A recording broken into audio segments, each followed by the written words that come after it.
Okay, well, thank you, everybody. Welcome. Appreciate everyone's time and joining us here. You're here for the Closest Creek Stormwater Improvements Phase 3. So I'm going to go through just kind of some basic meeting, operational matters. Again, we appreciate everyone joining us virtually. We found this has been our method for keeping our business moving forward and helping us do public engagement through this pandemic. Also the advantage too is we are recording this meeting. So the benefit is by recording it, we could post it on our website, and then folks can watch it later, or if there's folks that missed the meeting, they could watch it as well. So a lot of advantages to doing this, while we hope that the pandemic ends soon and we can continue more in-person meetings, we found this to be a useful tool to continue our business here at the city. So that being said, the public meeting, hopefully you can see the screen here on some instructions, and hopefully you have a menu bar if you're on a computer or app. And you can see if you click on that participants link there, that will bring up a window that should allow you to raise your hand. So you can see the instructions there. We ask that if you have questions, myself and Dave Camp will give a presentation overview of the project, and then we'll have a session for questions. And we ask that you raise your hands. So that way we can give all folks an opportunity to speak. And so you can raise your hand by clicking on that button, and we'll call on you and unmute you and work through that. If you're on a phone, and so you're not on a computer or a mobile device, if you're on a phone, you can, in calling in, and I'm not seeing anybody but just in case, press *9 to raise your hand, and then *6 to unmute yourself. So again, though, like I said, we'll give a presentation, then have an opportunity for questions here at the end. I do want to always remind our folks that right on our main city webpage, we did revamp our website, and there's a link for the project maps. So if you're ever curious, what city projects are going on, you can go to this project map link, and then it'll bring you to a map. And you could type in an address and have graphics like the ones you see on the screen here, and you can click on it and say what the project is, and then also who you can directly contact for the project. Again, I want to be clear, it is city projects. There's a lot of it does not include private utilities, and so that there wouldn't be. It'd be a stretch. So it is focused on city projects, but that's another resource you can go to if you want to find out what's going on. We do have a web page specifically dedicated to the Closest Creek stormwater improvements. So if you go to the engineering page under projects and studies, that there's a link right there to Closest Creek stormwater improvements, as well as a number of other improvements. But specifically for this web page as a resource, there's a web page there. So I'll leave that. Again, this is under the engineering web page on the city website, dsm.city, and there's a link there to Closest Creek stormwater improvements. Whoops. And as I mentioned, this is kind of a snapshot of that page. That page will provide some background, as well as what's happening next, who to contact, and responses to frequently asked questions. Whoops. So today, or this evening, Dave Camp and I will cover some background of the Closest Creek improvements, and then we'll give an overview of the Phase 3 project, as well as a schedule. And then we'll have a time for questions as well. I do have a number of city staff with me on the call: Tom Block, Dave Camp, Matt Rademacher, and Patrick Bean, all with the city. I've also got we have a consultant team, and Snyder Associates, Wes Farron, who's helping us. We also have Steve Johnson from the city as well. So I have a number of team members with me on the call to help answer questions. I would also like to thank, we have our a couple of our council members, Councilmember Bill Gray and Councilmember Carl Voss also joining us as well. And so thank you, Steve. Yeah. Yep. And so thank you all. I see we have quite a few attendees. That's awesome to see. And so I appreciate that. And like I said, we'll give a quick background, an overview of the project and the schedule, and then we'll have some time for questions here. So just some background on this. It's, this area in Beaverdale, what we're talking about is known as the Closest Creek Watershed. There was a study that had been done, I believe it was in the early 2000 phase to improve the sewers throughout what is known as the Closest Creek Watershed. Sewers, the city had started improving sewers all the way from the Des Moines River all the way up to about 30th Street before we were hit with an event a terrible event in June 30th of 2018, to say the least. And that event, as a result of that event, our city council have requested and provided more funding and accelerated the improvements in the Closest Creek Watershed. Prior to that, about a third of the improvements have been done. And since June 30th of 2018, we've been, hopefully you've seen, there's been a lot of work going on, to say the least. But our city council has directed us to complete essentially the phases 1 through 3 by the end of 23. So that was a 5-year goal there. And when we talk about what is phases 1 through 3, again, as I mentioned, the closest here, this black line here outlines what we've known as the Closest Creek Watershed, a very, very, very large watershed. I think if I remember, it's like 1,800 acres, if I remember correctly. And that watershed, if you look at kind of the flow path, it kind of starts up in the area of 47th and Holcomb and works its way southeast and then curves back up northeast up toward the Des Moines River. So the city had completed a lot of the improvements to, east of 34th Street. And then since, again, we talked about in 2018, we set that goal of completing phases 1 through 3, essentially going from 34th Street all the way up to the area of 47th and Holcomb. So you can see the color coding in there. Let me zoom in here real quick. And so the yellow show there are future improvements planned. The yellow is not currently in the CIP, but it's not funded at this time. But our goal, when I talk about the CIP, the Capital Improvement Program, I'm talking about the 5-year city budget, essentially. So within our 5-year city budget in 2018, we set the goal of getting 1A, 1B shown in red, 2A shown in green, 2B shown in green, and then also 3 shown in orange. So that kind of gives that main artery going all the way up through the watershed. Excuse me.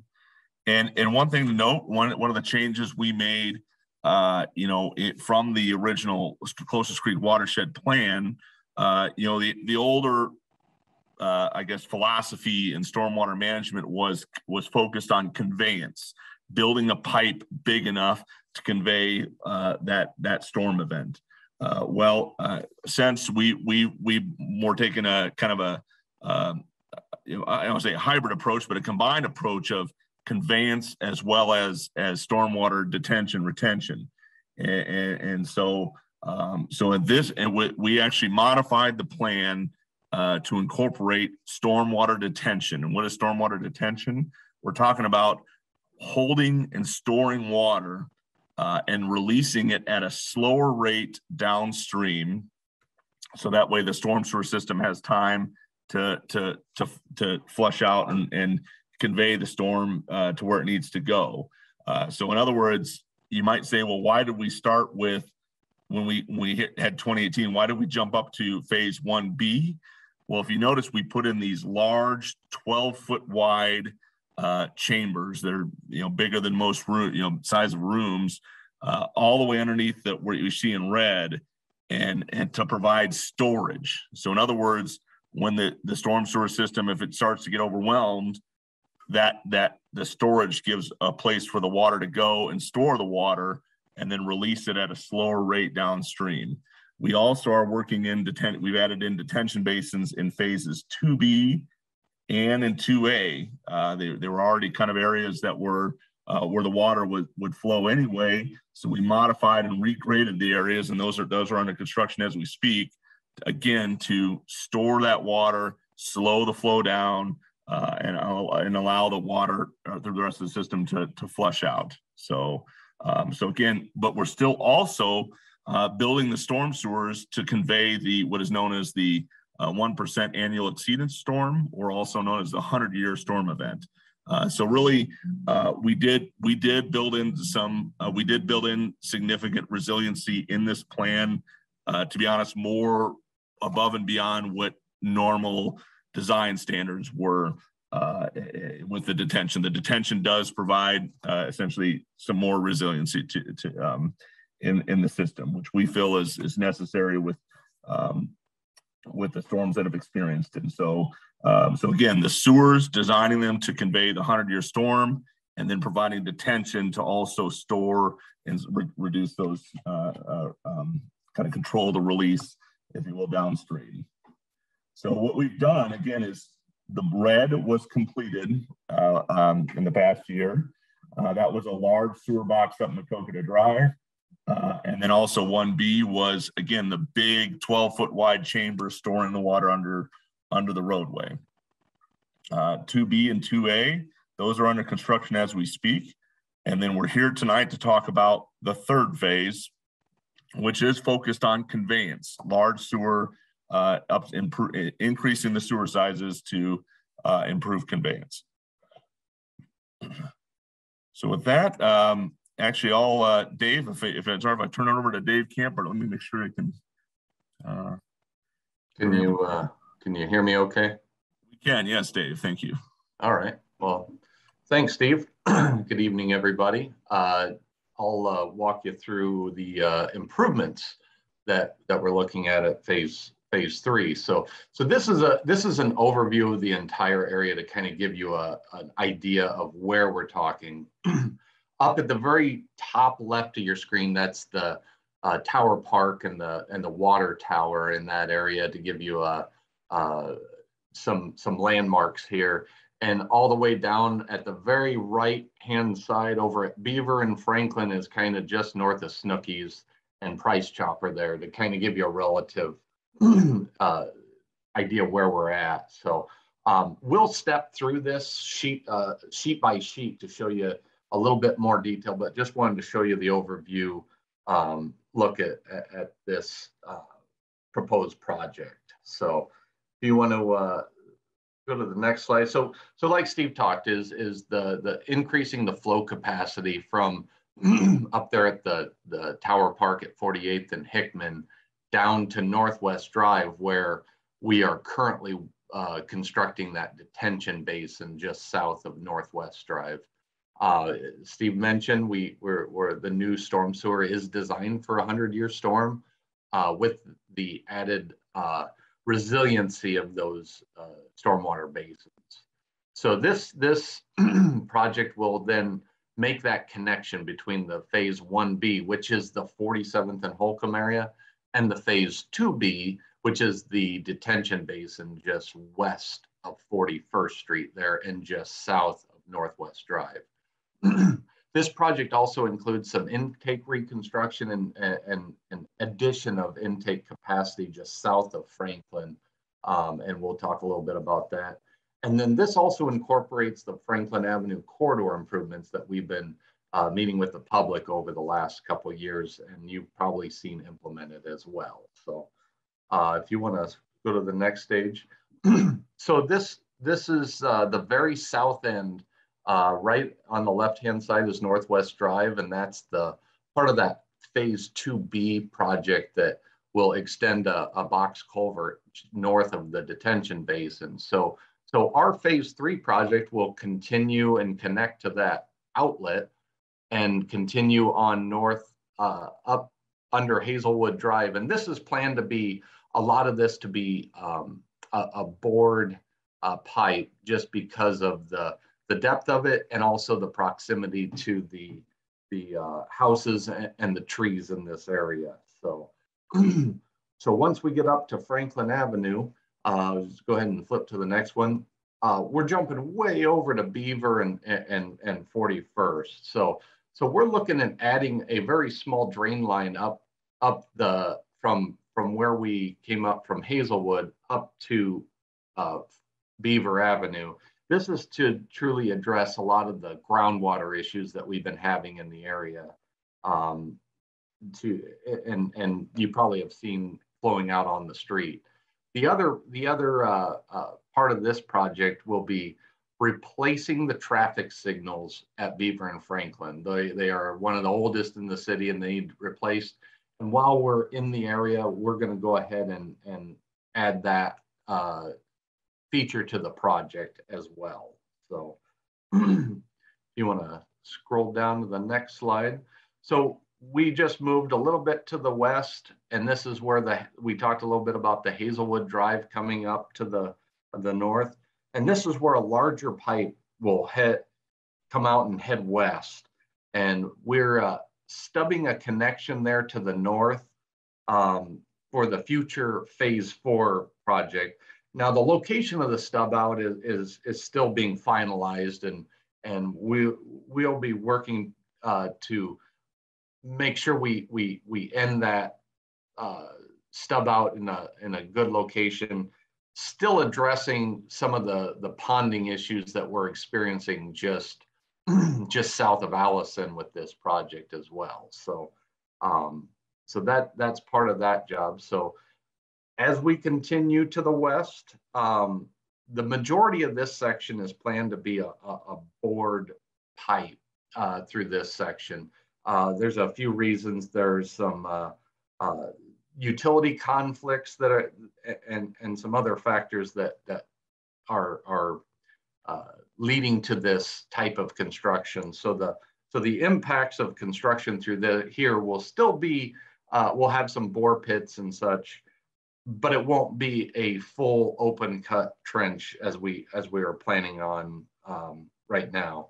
And we may end that bore just a little bit east of 44th Street instead of ending. So the limits of it still are being finalized as well. So so moving on to the west, the sewer continues west, but it will shift to the south side of the street. And this section will be an open cut scenario. So this means there will be full pavement reconstruction between 44th and 48th Street. Some other improvements at 44th Street are, we're looking to remove the traffic signals at 44th Street and provide a better pedestrian refuge and crossing at this location. You can also see the sidewalk will remain on the north side of the street for access during construction. But on the south side of the street, there isn't a sidewalk right now. So we're planning on filling the gap of sidewalk from 44th over to 48th. And that was one of the comments that we heard loud and clear in our public meetings for the Franklin Avenue corridor as well. So, and you can see there's a shift from the intersection to the west, and the north side will still have parking along here, and you can kind of see it's going to be shadowed with a traffic bump out about the middle of the block there. So moving on to the west, you can see on the north side there's going to be proposed bump outs at the north side of the intersection of 46th Street. And you can see the storm sewer continues along the south side of the roadway toward the west. So moving on to further to the west, you can see again at 47th Street, the parking is on the north side, and there is bump outs planned at the north side of 47th Street as well. This is, you see the storm sewer pipe has some extensions to the north, and those are picking up the storm sewer that's running along 47th Street, which actually outlets the the system at 47th and Holcomb. So this will be the connection point to that system as well. So the next slide, this shows us extending over to 48th Street and turning north. This is still a full pavement section along Franklin. We're anticipating the Franklin Avenue reconstruction to be a concrete paving going back. And as we turn north, just north of the intersection, since we're not going to be affecting the entire street width, we'll do an asphalt pavement along this section so we can just mill and overlay that last section there to the west. So as we've kind of flipped a little bit, so north is to your right and Franklin Avenue's to your left. So we did this so you could see it a little bit better. So try to help reorient yourself. So as you see, we're heading up the east side of 48th Street between Franklin and Hickman. And the reason we're holding to the east side is we're trying to avoid some of the very large waterworks feeder mains that are feeding in and out of the water tower there. So we don't want to conflict with those major water lines there. So, so as we get up to Hickman Road, our plan is to bore across Hickman to try and mitigate some of the traffic issues crossing Hickman Road. And also there's a lot of utilities crossing Hickman that we would slow an open excavation down.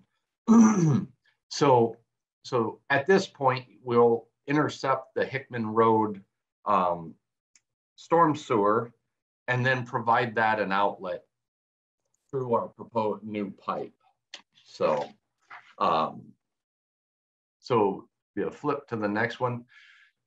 We talked a little bit about some of the localized intake, increasing the intake capacities just south of Franklin. And this kind of shows a little bit of just some of the localized intakes that are going to be added just south of Franklin. We're not going to be redoing any additional piping or connecting that to this particular storm sewer. There's already an existing storm sewer that runs through here. And once we divert a lot of that flow, or pretty much all the flow along Franklin, that storm sewer will then become have a lot of capacity in it, and that will provide a lot of opportunity to help these localized intakes.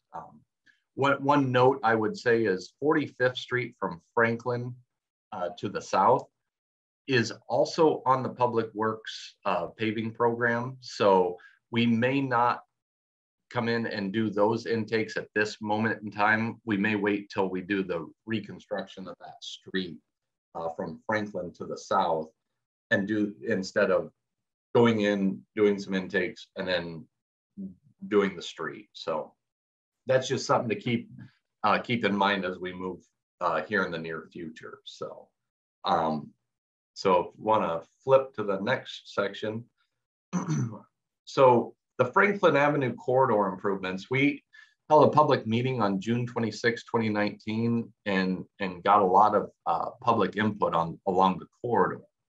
So a lot of the common requests were on-street bicycle facilities, filling in the sidewalk gaps that we talked about on the south side of Franklin from 48th to 44th, maintaining on-street parking at least on one side, and we've maintained that parking on the north side, and then evaluating the need for traffic signals at 44th Street, which we have now looked at and deemed that we will be able to remove that signal and enhance the pedestrian crossing there. So flip down to the next slide.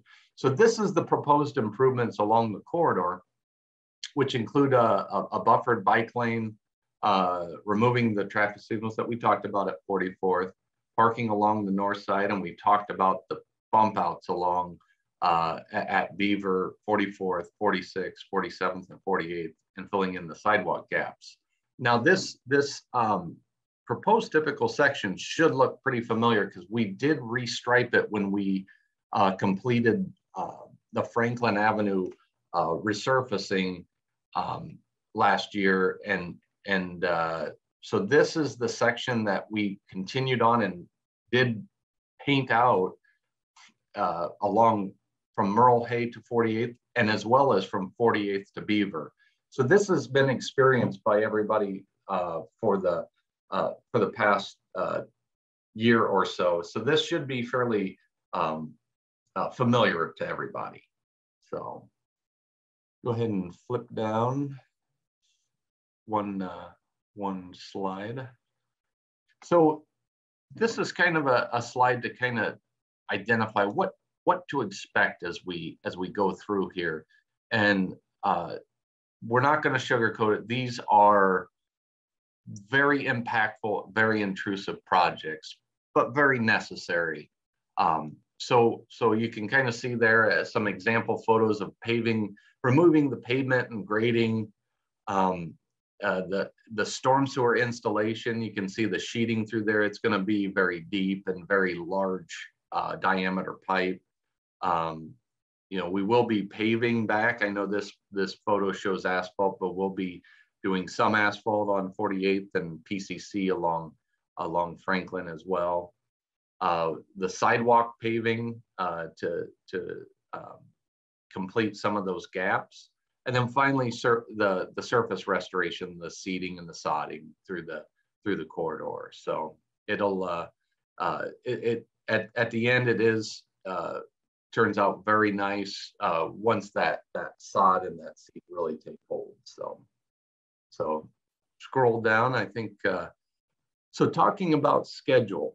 So as Steve mentioned earlier, the phase 1A from 41st Street to Maquoketa was completed in the fall of 2020. The phase 1B, which is up at 47th and Holcomb, was also completed in the fall of 2020. Phase 2A from in the area of Beaver to 34th is actually under contract, but I don't think they've actually started any physical construction in that area yet. But phase 2B is under the same contract as 2A and 2B. And that's from Northwest Drive down to College. And that is a very active construction site with a lot of activity going on. So that's where the contractor is focusing their efforts at the moment and trying to get that one completed before they move to 2A. Now, phase 3, we're looking at bidding this winter and starting construction next summer and continuing it on over 2 construction seasons is what we're anticipating that will take. So to give you an idea what to expect for time frames. So, and this will complete our phased commitment for under 5 years to complete these 1A, 1B, 2A, 2B, and 3 by the end of 2023. So with that, we can open it up to any questions anyone may have.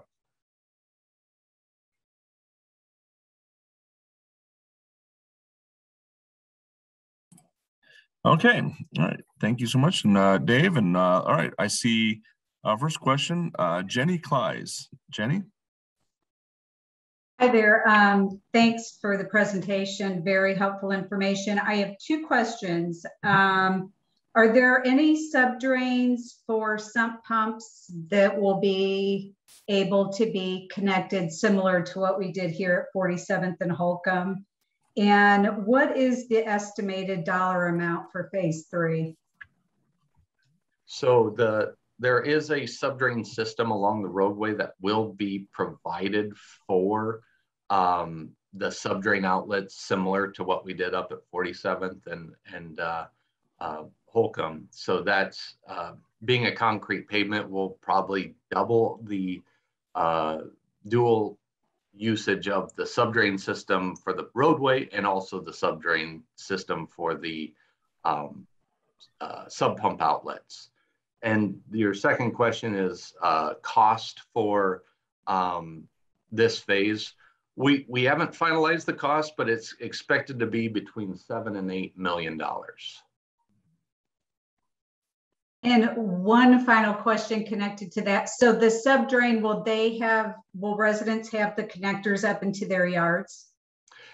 That's something we're still working with and coordinating with the property owners to identify those locations. But that's the plan, is to provide that same opportunity that was provided along the other corridors.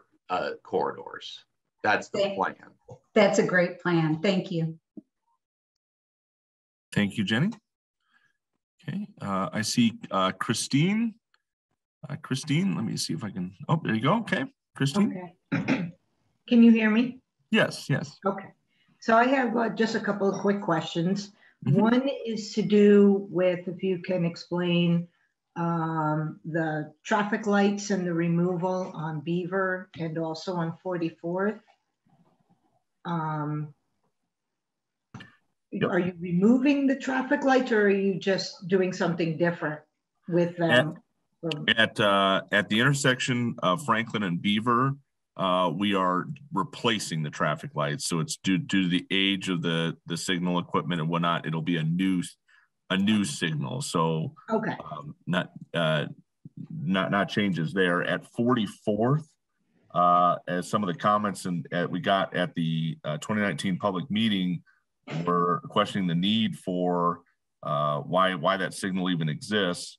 And sure enough, folks were right to question the volumes actually don't even come close to warning a traffic signal there.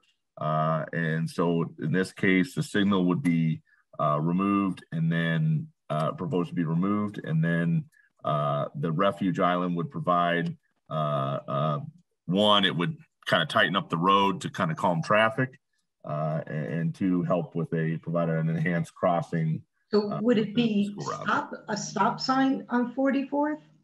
My concern is, I mean, you know, you do have a few kids coming from Perkins. Many. Right, you know, that are crossing over. And one of my concerns that I have called the police about and hoping to get, you know, more patrol here is the speed going down Franklin in the last few months. And I'm not just talking 30 miles an hour. Mm-hmm. I'm talking peeling out from Beaver to 44th, trying to beat those lights. And you've got young children who are crossing Franklin with no light now. So, I mean, that's a little concerning. Okay. You know, I know we talked about this, you were talking about the previous meeting that you had at the library a couple of years ago. And, you know, I stated my concern then, and I said the light there at 44th, it does a pretty good job because it clicks over kind of quickly. So once traffic is coming down from 44th to Franklin, the light changes and allows the cars to cross over Franklin, and then it goes back. And, you know, I mean, I don't have kids anymore that go to Perkins, but I live in the neighborhood and there are children that use that light. So I hope you do reconsider replacing that light and not just putting stop signs there, because the speed that goes down Franklin, even with those proposed bump outs, you know, I'm a little concerned for the children in the area. Okay. My other question then is, so I live on 42nd and Franklin. Could you tell me a little bit of what you're actually doing to the road from 42nd to Beaver? Is that also going to be torn up, or what is? I was a little confused over that. I see you turning down before 42nd, but yeah. So what's so what that pipe is from basically Hazelwood back to the what east is going to just be a very nominal. Basically, it's a sub drain, so it's only going to be 6-8 inches in diameter, and it's actually going to be bored in, so it will be trenchless construction. So we actually won't be digging up any of the pavement until we get up to Beaver. There you go. And part of that is to provide a bump out there just west of Beaver along Franklin to shadow the parking that is utilized there in front of the church and to the west on the north side of the street. Okay, So I live on the south side, literally right there on 42nd in the dead end. So that's me right there. Yeah. Yeah. So it's very similar, and then you'll have some a minor disruption at the intersection with the signal removal. But as far as open cutting a storm sewer up Franklin, that's not planned. It's going to be trenchless construction. Okay, so then my last question, because I know there's others. So are you saying from Hazelwood west, is that part of Franklin going to be completely not of use? You're going to be doing the major construction? Yeah, so so once we start some of those deeper excavations, that will it'll be closed in segments and closed through traffic. We will try and get local traffic into their to driveways as much as possible, but we will not allow through traffic through just for the safety of the workers and for themselves. So like garbage, mail, things like that, will that be going on? So mail and garbage will continue on. We work with our Public Works Department to, since they actually pick up the garbage, and we will, and as construction draws near, you'll get a door hanger identifying, you'll put your garbage out like normal, and then we work with the contractor to either they will help bring the garbage cans over to the truck, or just working closely between our staff, Public Works, sanitation folks, and the contractor to pick that up. As for the mail, I cannot remember if this is, I don't think it's mailboxes along the street or drive mail. So mail will continue just like normal. If we were to so happen this doesn't have it here, but we work with the U.S. Post Office to have localized mailbox locations if we impacted them along the roadway. But I think these all go up to the house. So those would not be impacted. Thank you. Damon, I can tell you that they all go up to the house anyway. It's kind of like 47th and Holcomb. Yeah, they do a really nice job with all of that. All right, thank you. All right, thank you, Christine. All right, I see Susan Barron. Yes, hi. I appreciate you having this gathering. I missed the one in June of 2019 that discussed the removal of the traffic light at 44th and Franklin. I live on 44th, 6 houses south of Franklin, and the traffic has increased dramatically now that the kids are back in school. And there is going to be a big nightmare. It's already, they go from University all the way to Franklin at about 60 miles an hour. It's a blind hill by Perkins. I used to have a dear dog who passed away recently. We would try and cross at the corner of 44th and Northwest, heading east. And as soon as we got into the intersection, here comes a speeding car. And once I put my hand out, the guy just said, "Get out of the road." Now look, I don't have a dog anymore. I don't have children going to school at Perkins. I don't go to Westminster. I don't go to Snooki's. But that traffic light that works so fast, as Christine mentioned, roll on it, you stop. You go. It's back green to the other direction. It is so fast, but the kids need it. I cannot believe that I just heard this comment as I signed in. I'm like astonished, and they put little counters up there to see how fast people go. Well, it doesn't take it doesn't take much to notice that that's going to be up for 2 days. Speed slows down, but kids cannot possibly get safely across Franklin without a walk light. Now, if you're going to do that for a pedestrian flasher, like at other school districts, that has a strong possibility of being doable. But if you're not going to put in a pedestrian flasher for kids to cross the street, we're going to have a big mess. I've lived here for 8 years. I've watched it deteriorate. Thank you. Thank you, Susan. And Susan, just to clarify that you said the pedestrian flasher similar to what school? Well, there's a school on University by Merle Hay Road. Right. Okay. They have flashers. There's now a school on Grand Avenue, St. Augustine or Augustine, that has flashers. If you can't stop the traffic, these kids are going to be in sorry state. I see very small children walking down the street on their own.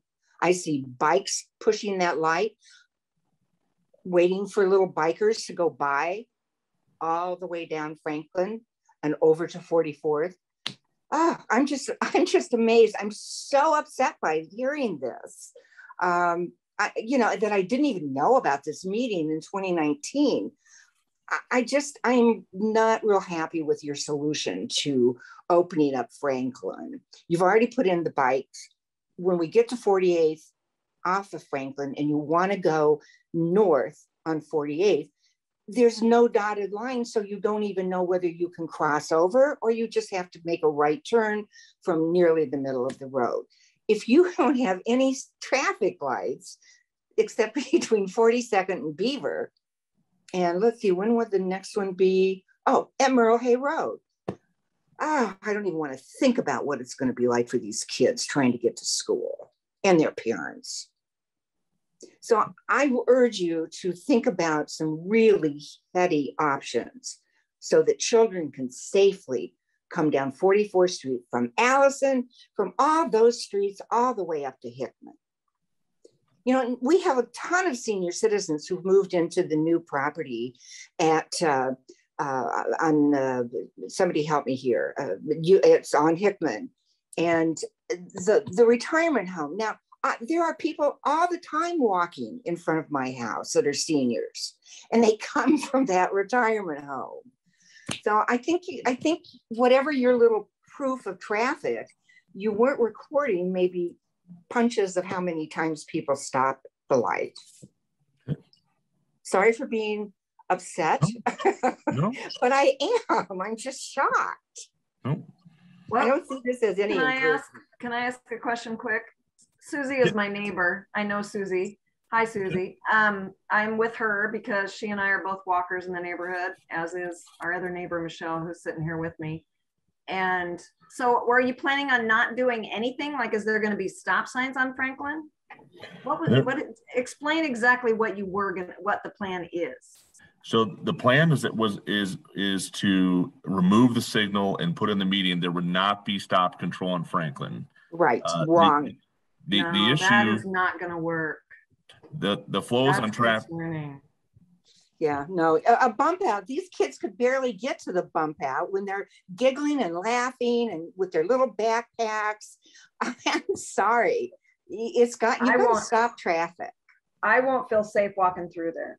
I crossing the street. If the people go way too fast, you need to slow down the traffic in another way other than just the 2 lanes. Yeah, and a bump out. We had those in Chicago, where I lived for many years after being born here in Des Moines. And you could barely get across the street to the median and wait for the light then to change so you could go the next section. What are you gonna have 30 kids lined up on one of these when school's out? I don't know, guys. Can you explain to me the purpose of a bump out exactly? I don't get it. Sure. Yep. So one, to answer your question, traffic signals have never been shown to do traffic calming. I actually came from Chicago, worked there 13 plus years in several communities, and I've been here 6 years. that traffic signals or stop signs have never, believe it or not, never shown to calm traffic. And the issue is when you have signals or stop signs that are not warranted, that in manner that there's not the enough traffic volumes to actually warrant them, motorists tend to disobey them, and that they actually can be more of a hazard, resulting in more crashes. And so the reason for the bump out, one, the whole concept of Franklin is to try and narrow up the roadway and slow traffic down. And then the refuge island, one, does provide as a refuge, and two, it actually is a visual cue to slow traffic down. There's that it's to actually make the road feel tighter. So I disagree with you, but I appreciate the explanation. Mm-hmm. Too many people go too fast around here now, and there's no controlling it. There are not enough 25-mile-per-hour signs on 44th Street for kids. No, there's one at one end and one over by University. So I'm going to sign off because I'm just going to get real frustrated with this. But thank you very much. I'm glad I had an opportunity to speak. Thank you. And I'll see you then. Okay, I have Leslie. Leslie? Yes. Hi, can you hear me? Yes. Mm-hmm. I actually live at 2 houses in on 44th and Franklin. And so see the stoplight a lot. This isn't what I was on to talk about, but there's a lot of discussion there. I have real mixed feelings about the stoplight. I can understand with the traffic control, especially now with school starting, how it's hard for me to back on the driveway some morning, mainly my fault for when I'm trying to back on the driveway, I suppose. And so sometimes that stoplight does allow me to back on a little easier because I can time it when I can see the red light. But I see a lot of crashes at that intersection too. Cars in the neighbor's yard to the north and east there from people, I don't know how it happens, but running lights, trying to get through. And then those dang motorcycles revving their engines when they get to that stoplight and trying to get through there. And I just encourage anyone else on this call, that is the only stoplight on Franklin. So 47th, 46th, 45th do not have anything. So you are able to cross Franklin other times. So this is just a change if this does go through. So I know it'd be different from what we know, but you can cross Franklin. Appreciate having that island there to have kids maybe be able to rest. And I'm not disagreeing that there are kids that use that stoplight to try and cross, but that doesn't help you, Steve, because there's real mixed feelings there on that stoplight. So it could go either way. David answered my question about access. So I appreciate that. I really appreciate those pictures to see what it would look like when the road's torn up. So thanks for including those. And I was curious what parking or access would be like. My last thing is kind of combined with InvestDSM focused here in our neighborhood. Franklin Avenue was kind of made to be like the neighborhood wants to see that as a main street of this neighborhood and kind of like a nice street to be along. So adding those bump outs and maybe some more vegetation and green. So that's what brings me to the next part. You mentioned detention and retention on site and how important trees are to that. Is there any way, or will there be more green incorporated in all these storm sewer projects? I appreciate needing to put in new pipes, but trying to put in more green infrastructure is something important to me. InvestDSM identified trees as a really key part to our neighborhood's identity and wanting to see if any of that would be included in that. So trees and green space, and then if those bump outs will be made to look quote unquote pretty as our kind of main street. Yep. So hey, Leslie, I'm going to jump in here and say, Leslie, you've done a great job getting the urban canopy going. I think you're exactly right. You got some great things going down Franklin. We put it on some of these other ones. I'm kind of interested to see what engineering has to say about that. Thank you, Leslie. Thanks, Bill. Yeah, we don't have, and Dave, correct me if I'm wrong, we don't have trees as proposed as part of this project. We are, you'll see a little bit more green. So for example, the bump outs, and so just to also add, I probably mentioned, when Dave talks about adding the bump out to shield the parking, it actually also shortens the pedestrian crossing here. So yeah, there would be more green space around the sidewalks, where there's pavement today. but we don't have tree plantings as part of this project. That's not to say, I apologize, if Invest DSM or Public Works has a different has a plan for future street trees along the corridor.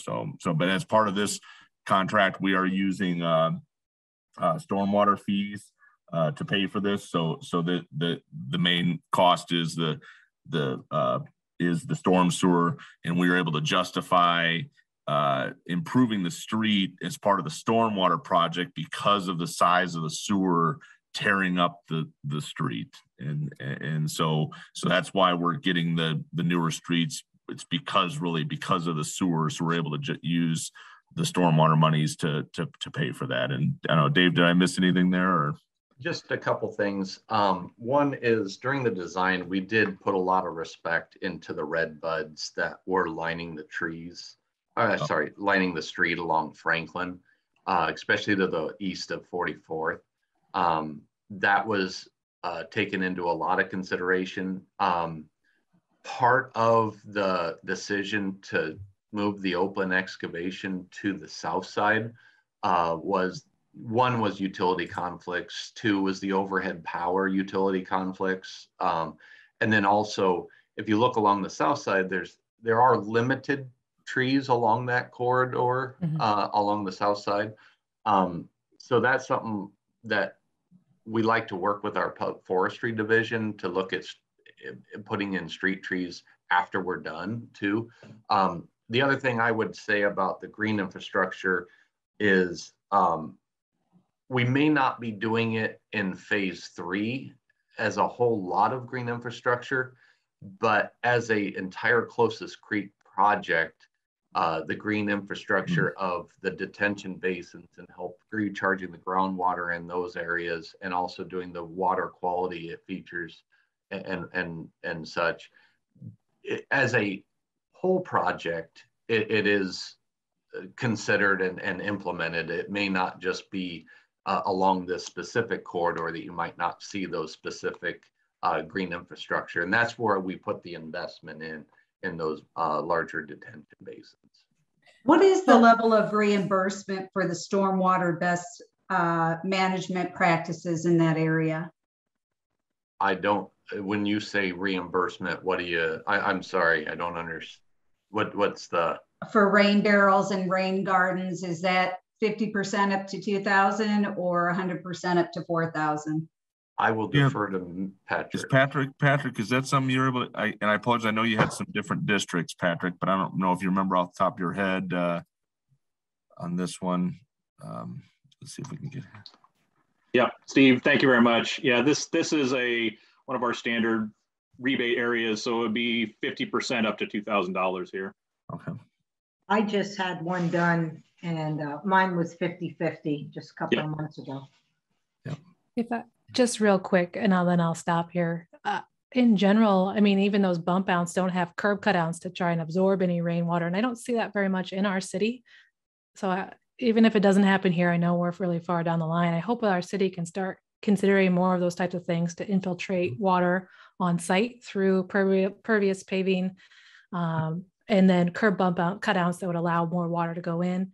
I know we lost a lot of trees at that northwest corner, and I know the trees are going back, but you can never, it's so hard to replace canopy. You have a giant oak tree and we replace it with a 1-inch tree. It's just not the same unless we put a lot of those 1-inch trees in. So I guess I'd push a little harder if we could include more trees in this whole project, and think about how impactful that would be for this whole Closest Creek storm watershed. Thanks. Thank you so much, Leslie. And just to clarify for those on the call, if you go to the City Public Works webpage, that's where you'll find information on the stormwater management program. I'm also a resident of Des Moines, and I use the program as well. It was a 50-50 split. I did the soil quality restoration where I hired a contractor myself to basically, it's kind of like deep tine aeration, not the same as aeration. It's much deeper, and then they cover your yard in compost. It's basically converting your yard to a sponge. I also selfishly did it because I don't like to fertilize my yard as much. So it's healthier for the lawn, but it also creates a sponge. But I paid for the cost up front. I think if I remember correctly, it was around $1,800 to $2,000, and then the city actually does do a 50% reimbursement up to $2,000. So I was able to get the $900 and change back. So just to kind of give you an example, you can find that on the Public Works webpage if you're going to do stormwater improvements on your own private property. So thank you, Jenny, for bringing that up so we can share that. Thank you. I see, and thank you, Leslie. I see James and Jolene. This is both of you. Let me try and ask you to unmute here. Oh, yeah, there you go. I just had a couple quick questions. So the first one would be that both I and my neighbors have kids that use that light, and they are of age where they walk themselves. So I just wanted to add my concern, you know, the kids having to cross by themselves with no light is very concerning to me. And then also I had a question on the page that you're on right now. There's one section where the one driveway, I think that's mine, to be honest, that needs to be replaced. Is that going to be a cutout for that one driveway, or what is that? So what that is this is a section of where we're boring or trenchless construction. And I think the original idea was there would just be boring in a 300-foot section, another 300-foot section. But I think in working with our, we're going to actually pull that the end of the boring over at 44th Street back toward the east and not have a receiving pit in the middle. And we've talked to some boring contractors, and we can bore a little bit further. So I don't think that boring pit right in front of your driveway is necessarily needed. So that's the only reason why that was shown as a replaced driveway. But we're working to eliminate that particular receiving pit and boring pit. So if that makes sense. So just to clarify for that, if that ends up just coming down to 44th, then that section of the street will be somewhat untouched. You'll just drill from outside of Franklin. That is correct. So it would be, go up one slide, Steve. I think the intent would be is just right there, right where that pipe stubs to the north. You see just to the west is where we would start the boring. So your boring pit would actually be in this location, and we would bore most likely east to west. And you're right, then really most people along the corridor wouldn't see much impact between 44th and that bore pit over by 45th Street. Great. Thank you so much. Okay. Thank you so much, James. Okay, I see Jake Sheets. Jake, let's see if we can. Hello. Oh, there you go. Hey, thanks for having this meeting tonight. I just wanted to say my internet connection's been a little spotty, so I'm sorry if I break out for a second here or not. The question I had was about the staging of this. I know that you had alluded to this being 2022 to 2023 construction seasons, but I was curious to know if this was intended to be a, the HMA mill and fill would be, implemented first. I understand we have to build from the outlet up. And I also had a question about stage 4. And I understand this is a stage 3 meeting or phase 3 meeting, but I was also interested to know about when we'd be hearing more about the 4th phase. I live on Allison Ave, so I'm directly next to that open lot on the west side. And so just curious to know when we'd be hearing about that. Thank you. So staging is, the timing of construction a lot of times depends on your weather and a lot of things. So we don't want to come in here and say, oh yeah, we'll have this done in 1 year and it takes 2 years. This summer, we've actually gotten a lot of work done due to the drought and lack of rain days. I think my expectation would be that we would be able to make it from the south end, from Northwest Drive up to Franklin, and get everything on Franklin probably done in 2022. I think that's a reasonable, even considering a normal weather scenario, and even resurfacing and paving would be falling more toward the end of the year. Not that it would be just as we move through the area, you know, you'll realistically get over to 48th and Franklin in 2022. And then you would just have that little stretch up to along 48th Street to do in 2023.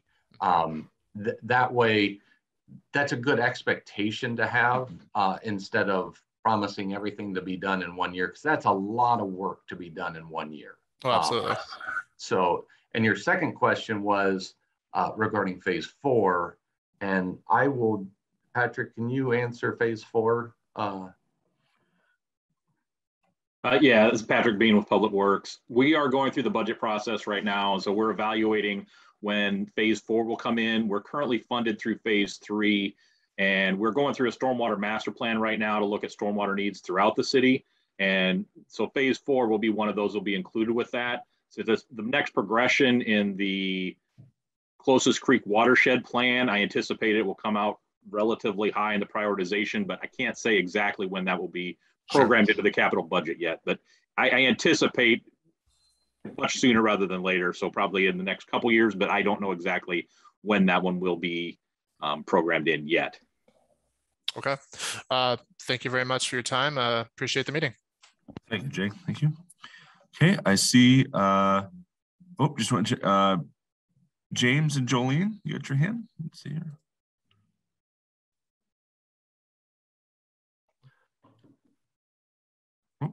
They may have. They already went. They may have just not lowered their hand. I think it's Christine. Christine? Oops. Yeah, I just had one more or two more questions. So are you saying from 48th to 44th is where you'll be really tearing up the street and doing that storm sewer replacements? So from 44th to 48th, we'll have some of the major impacts, yes. Okay. Can you tell me what you're doing with Hazelwood Drive over there and what's going on? Will that be torn up? So that one is, there you go. So that one is, we down at the south on Northwest Drive, we would probably open cut connect that storm sewer going from Northwest Drive up to the north to about that square. From that location to the north, we're looking at boring that pipe. So that wouldn't be trenchless construction. And that's just due to the proximity to the houses, the trees, and that sewer at that location is pretty deep. So the open excavation would be very impactful through this section. So really you won't see a lot of impacts along that particular stretch. Okay, so I'm not really understanding, but so because that's all right off of Beaver is a gravel driveway that goes between those two houses there, east, north and south. And then you have all these people's backyards past that. So you're saying it's not going to be very impactful.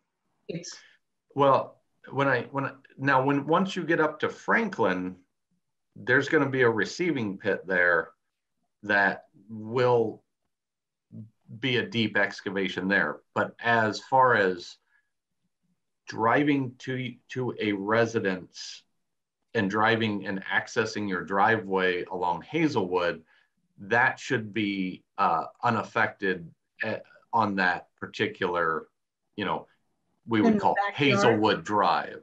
And then what about all those backyards back there? Correct. And so that one, and you see down to the very south is where the, let's see here. I'll pull this up real quick. So the city owns that property way down to the south. And then from there north would not be impacted other than a pipe getting bored through there, just because you see all the trees and a lot of the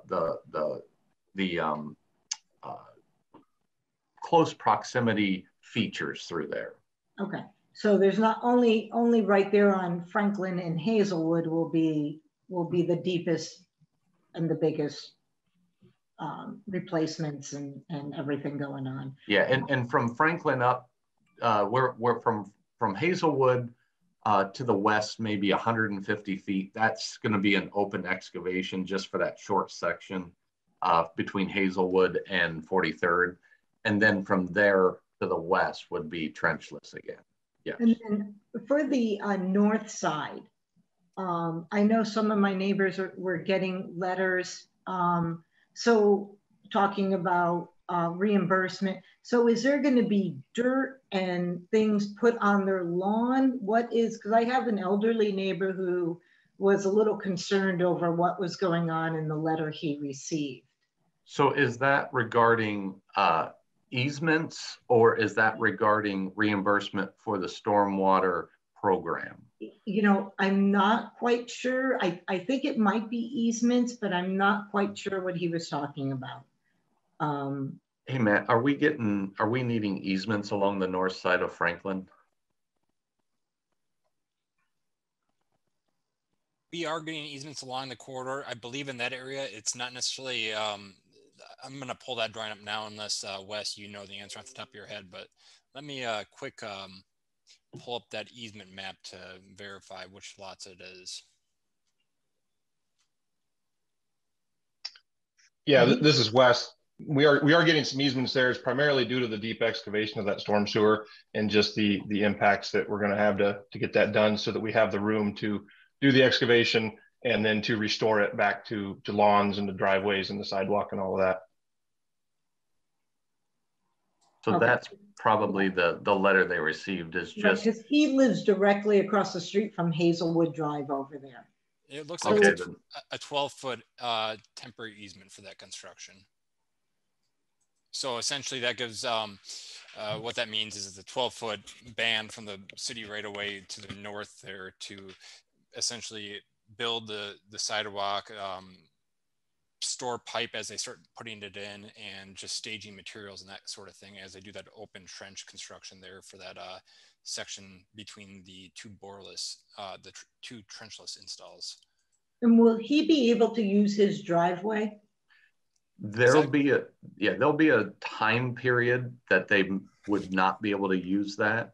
And that's something that we would communicate specifically with each individual property owner as that comes, because as you dig a deep trench in front of the house, access would not be possible, but we try and limit that time frame down as much as possible. And once we get across it, we try and get rock back so people can get access back to their driveway.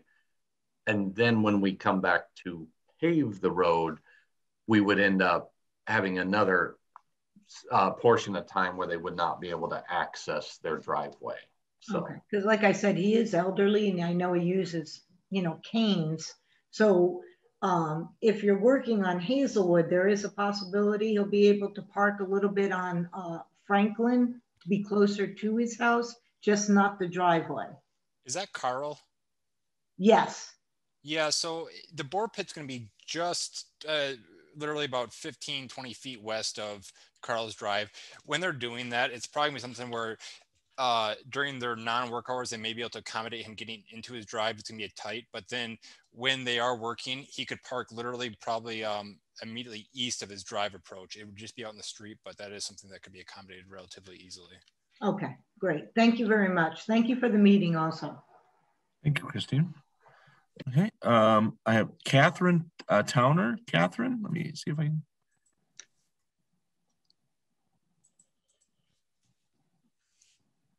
There you go. Okay. Oh. Hi. Thanks. Sorry about that. Just minor questions, and some of it just my stupidity. But how does this construction affect, or is it affect like sewer lines? Like we all have old sewer lines, and they're going to crack if they even get jostled. So, as part of the construction, a lot of times as we open cut through some of the areas, that's where it gets to be the most impactful. So maybe scroll down a couple to go over to 44th, and there you go. So the sanitary sewer actually is kind of down, we'll say, the middle of the street. So the folks on the north side of the street, the sewer coming from your house or their house to that sanitary should be relatively unaffected. The ones that are going from the south side to the sanitary, the contractor will work around those. And sometimes what they end up doing is they'll just cut them off, go through, and then they'll replace them. So they'll repair them and replace them as they go. But sometimes it's all dependent upon how deep in the conflicts they are. And also it depends on what type of material those sanitary service lines are. For example, cast iron will hold up and hold itself very well. But if it's an Orangeburg type material, it's going to disintegrate on them. So. Okay. So we put in the bid with the contractor a number of sanitary sewer service replacements, just in case we run into them. There's not a question. We already have a bid price for it, and we already know what to do. Okay.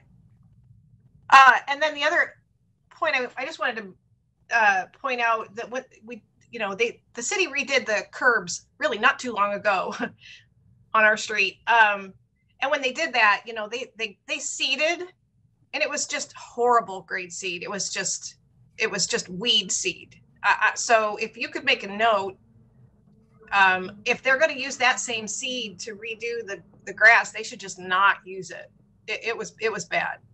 Yeah, and what we do is we'll go. That was probably, I don't know who exactly seeded that, but we end up. I don't know if we're sodding some of this portion or seeding it.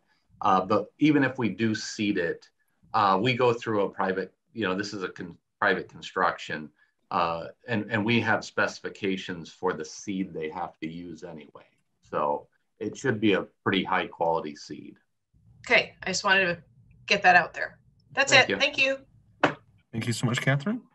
Okay, Rob Merritt. Hi, how you doing? I had a question about the phase 3 intake replacement south of Franklin. I live on 46th Street, and that replacement is right in front of my house there. Are those, that line that looks like you're adding, extending that sewer line to that intake that they had failed to do years ago? Is that line running down the street, or is that running down the easement next to the street? Is that, I'm just trying to gauge what the impact will be during that construction on my house. That's a relatively shallow storm sewer that's gonna be going along the basically the curb line there.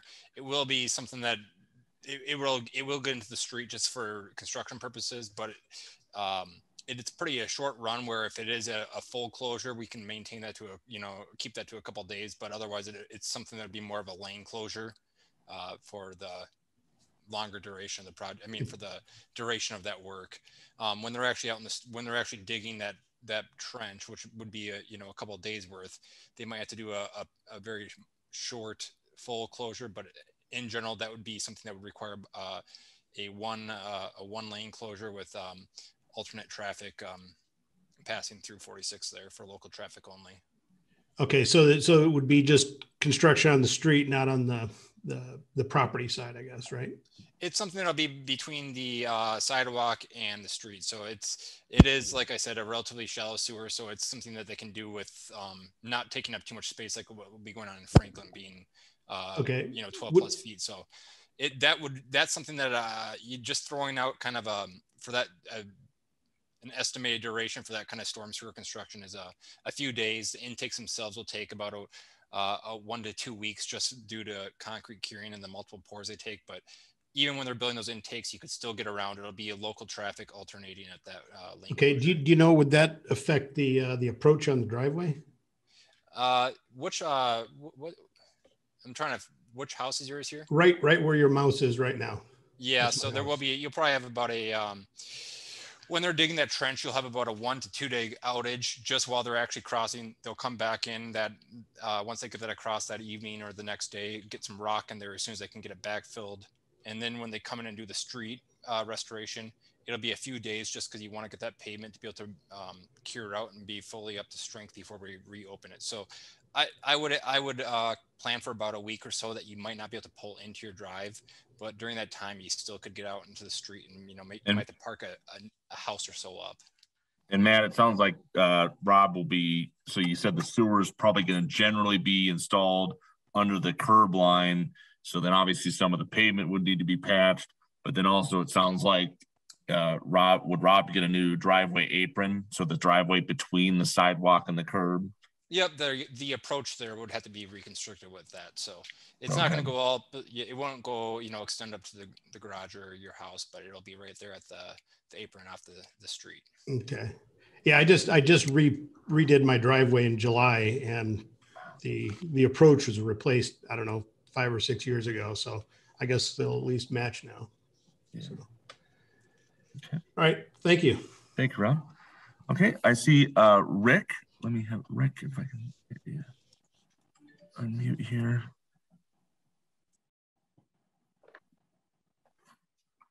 And it says, let's try again. Rick, I'm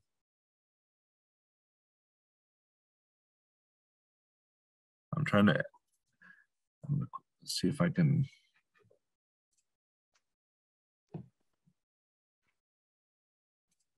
Try and ask you to unmute. Rick, wait, it just flashed a little bit ago there, Rick. Try it again. We can.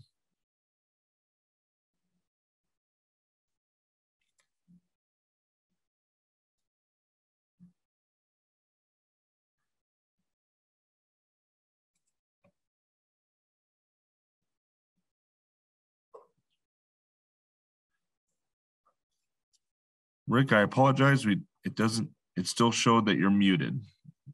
I don't know if you're able to unmute yourself.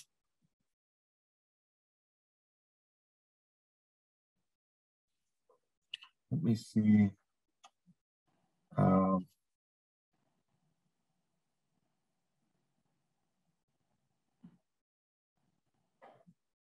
Rick, I apologize. Yeah, it's still showing that you're muted. If we can't get you unmuted, if I could ask that you can reach out to Matt Rademacher. Matt's phone number is 283-4076. So again, that's 515-283-4076. I apologize. It doesn't seem to be, we show you have your hand up, but it's showing that you're still muted. So I apologize if it's for any technical difficulties and challenges. We know using the Zoom is different. So, well, and I see Catherine. Catherine, do you have your hand up still? Let's see. There you go. No, I already asked my question. Okay. All right. Thank you. Thank you. Okay. This is Leslie. I just had one really minor thing. Sorry to be, those pictures are so helpful. And I really thought that Franklin from 44th to Beaver would be torn up. So for what it's worth, if you had photos of the boring, and I imagine that's not much of a photo because you're just boring underground, but that would be helpful because there was quite a few questions and I was just curious to see what it would look like.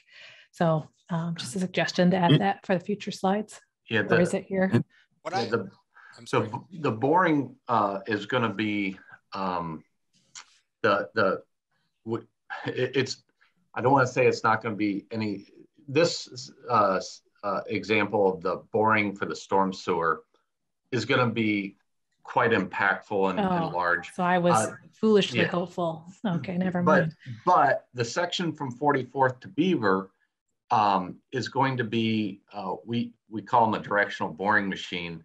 And really it's just going to be a 6 or 8 inch pipe. You've seen them on those, they're orange colored and they're on the rolls. Mm-hmm. And really it's just one machine and it pushes the pipe all the way up. It really won't be very, I don't want to call it very spectacular, but you won't even know what's going on. Yeah. So. Okay. Yeah. So I think if you could visualize, if this was an example, this top picture here as a pit, it would probably be a little bigger than that, but a pit slightly bigger than this at each end. So there's a boring pit and a receiving pit at each end, and so we kind of have let's see the graphics here. And that's for the big storm sewer. The big pits, yeah. That picture there is actually the receiving end of a 60-inch bore. So that's very similar to what you'll see at Franklin and 44th, on the just east of Franklin and 44th. That'll be the receiving end. The east side of that bore pit will be similar to looking to that, except about twice as long. It's usually about 40 feet or so long, but it's going to look very similar to that as well. So in other words, yeah, that's good, Matt. Thank you.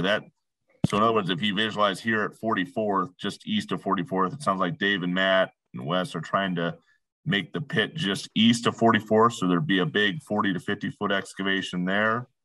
And then that would be one pit. And then there would be a pit just back at 43rd roughly as well with the pipe. So that's really amazing that they're able to do that kind of thing. Yep.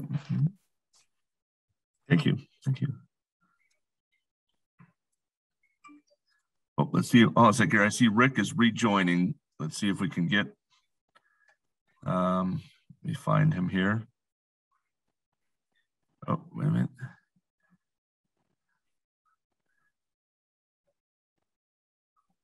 Rick, I saw that you just rejoined. Let me see if you had a question there.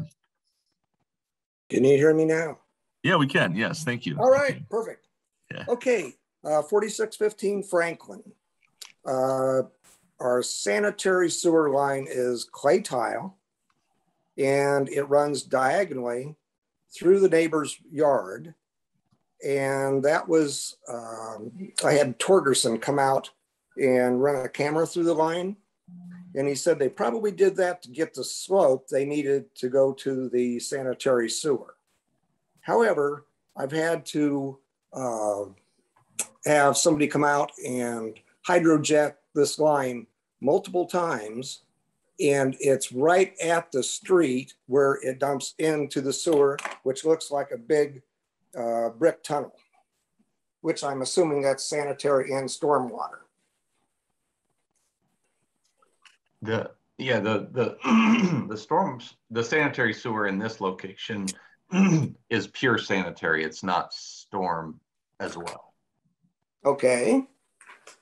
So when he pulled the manhole cover, that was just the storm water. Okay. Well, there could be, so even though it is just a sanitary sewer, and Patrick or actually Steve looks like just dropped off, just because it is sanitary, that in theory, only sanitary pipes should be connected to the sanitary sewer. They're not always, they're not all, they have inflow and infiltration of stormwater, especially the older sewers. They're not 100% restrictive. We would like them to be, because obviously the more stormwater that gets into the sanitary sewer system means there's more flow going to the wastewater treatment plant. So what I'm saying is there could be stormwater flow that gets into the sanitary sewer for a variety of reasons. Maybe some people upstream have maybe connected to the sanitary sewer with a sump line or drain or whatnot, or some of it's just water infiltration into structures upstream. So well, when we have a heavy rain, we had a lot of backflow into the basement. And so I had a sump pump put in and a backflow valve. I was just going to have a backflow, but I understand code was updated so that you have to also have a sump pump. So I've got something going on there. And I think the time to look at that, I'm glad to hire a private contractor, but when this work is being done, maybe we can pay special attention to that, to this line. Rick, this is Patrick Bean with Public Works. Yeah, yes, sir. A lot of the lines, especially in older neighborhoods, like Steve had said, we have, sump pumps or downspouts or foundation drains or other things connected in. So when it does rain, it does actually increase the flows in here.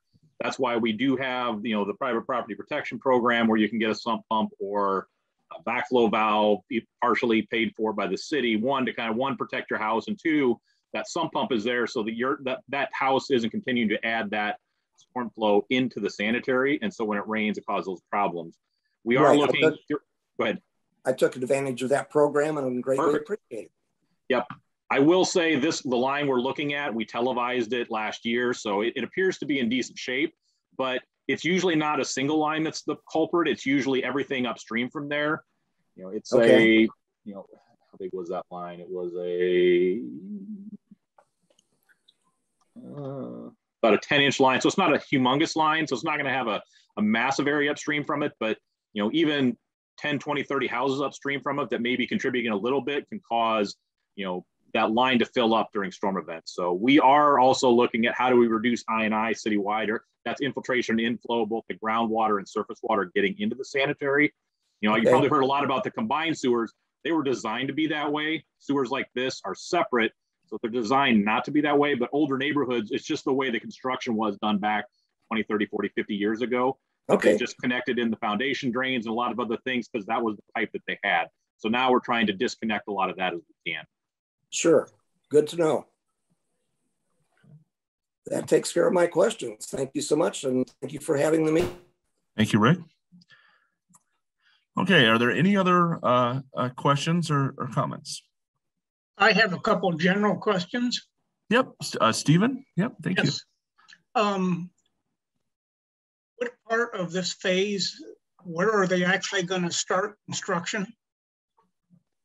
Go back to the overall here. Whoop. Let's see here. Let me try and find that overall. There you go. So in what we do is we lay out an anticipated staging plan of what we anticipate the contractor to do.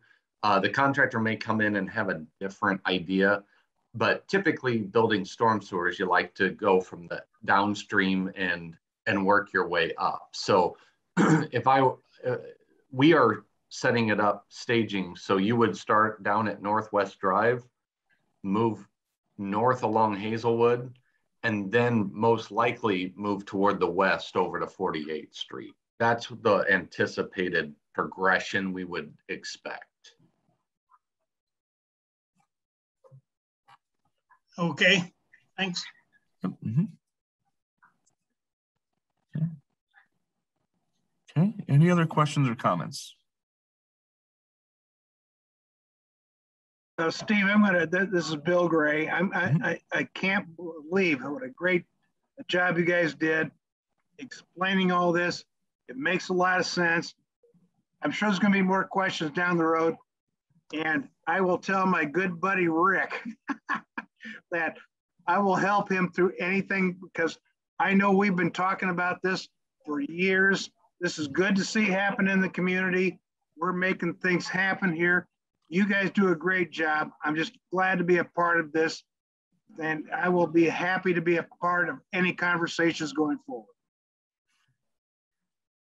Thank you so much, Councilman. Yep, Councilman Gray, Councilman Voss. Thank you guys both for joining us. I can tell you, it is great to see. I know Councilman Gray. We were all there in 2018, and it's definitely exciting to see the progress. And I appreciate everyone. I appreciate a lot of the neighbors have been involved. Jenny Kleiss and Keith Sjostrom and Steve Wade and others have been very heavily involved to help us get to this way, to move this forward. And so it's awesome to see, because we really want to get this main artery in for the Closest Creek watershed, so to say the least. So thank you so much. And I see, Jenny. Yep.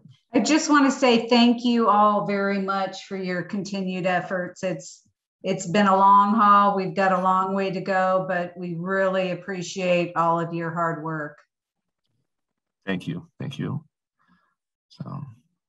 So if you have any questions, if you're directly impacted, we've heard that some folks, they may be needing easements. Those will be direct letters and direct communications with the affected property owners. Otherwise, our next steps are to move forward with the detailed design. I would like to, let me pull up, remember again, we do have, if you go to the city website, you can find out more information. Otherwise, please don't hesitate to, I was trying to find Matt's information. Please don't hesitate to reach out to Matt Rademacher if you think of any follow-up questions. I had it up here just a second ago. Now I can't find it. Here we go. So if you have any follow-up questions, Matt Rademacher, 283-4076 if you think of anything later or have any specific comments. So again, this meeting is recorded, so we'll be posting it on our website as well. So that being said, I want to thank everyone for your time. I hope everyone stays safe and healthy, and you all have a wonderful evening. So thank you so much. So.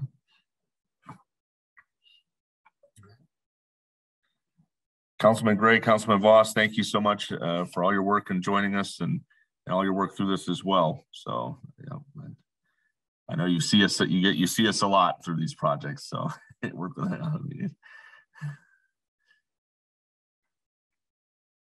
All right. Thanks, everybody. Have a great evening and stay safe, stay healthy. Thank you so much. Thank you. Thanks, Steve, and your staff for putting this together. Thank you. Thank you.